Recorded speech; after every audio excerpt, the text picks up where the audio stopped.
Good morning mga customer naming ambitiousness all over Palawan.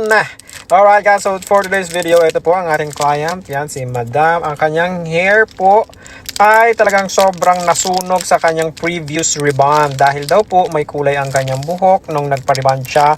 And ang ginawa ng client, ang ginawa ng stylist is sinabay-sabay po ang pagbabad ng kanyang hair gamit ang rebonding cream number 1, which is hindi po talaga pwede. Okay? Hindi po talaga pwedeng pagsabayin ang virgin hair sa color treated hair, especially sa rebonding, guys. Remind yourself sa ganitong klaseng procedure dahil talaga makakasunog at makakasira po kayo ng buhok.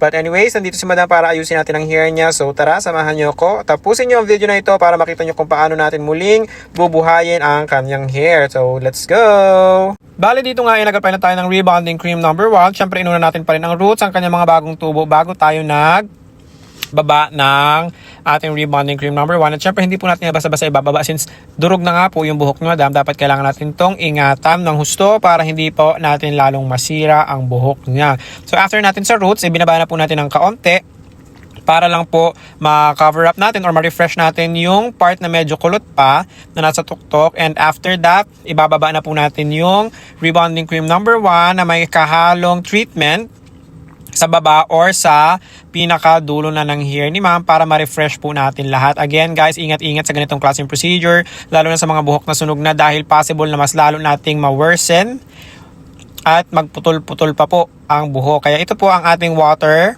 na ini-spray ay meron po yung treatment solution para sa mga ganitong case ng hair. And of course, yung gamot natin is hinaluan din po natin yan ng solution para hindi masyadong matapang ang dating sa buhok ng hair ni client.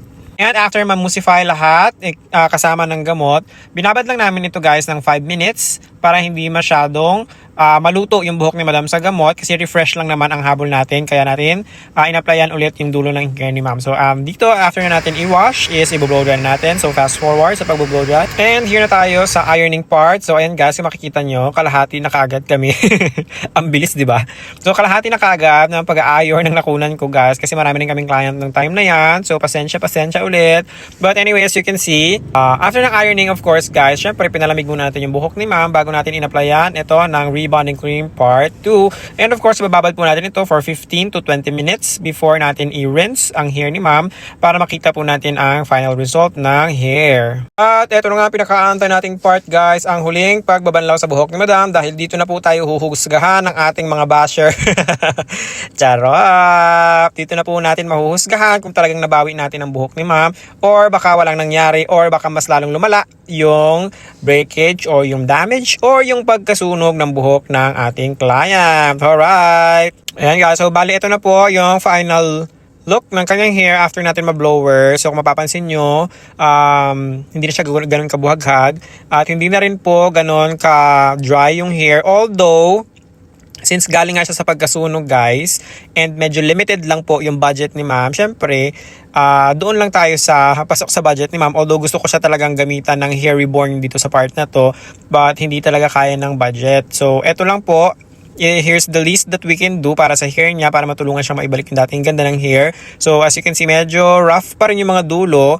Suggested naman namin kay Ma'am na i-cut na lang yung mga ends para matanggal yung mga sobrang nagbuhol-buhol or yung mga sobrang nag-dry sa dulo, and nag-agree naman si Ma'am. So yun yung ginawa namin. So ayun lang guys, nakita nyo na Ma'am yung itsura ng hair ni Ma'am before and after. So kayo na po ang humusga, lalo na sa mga mapanghusgang mata ng ating mga bashers dyan. Charot! Alright guys, so hanggang dito na muna. Thank you so much for watching and you all have a great day. Bye!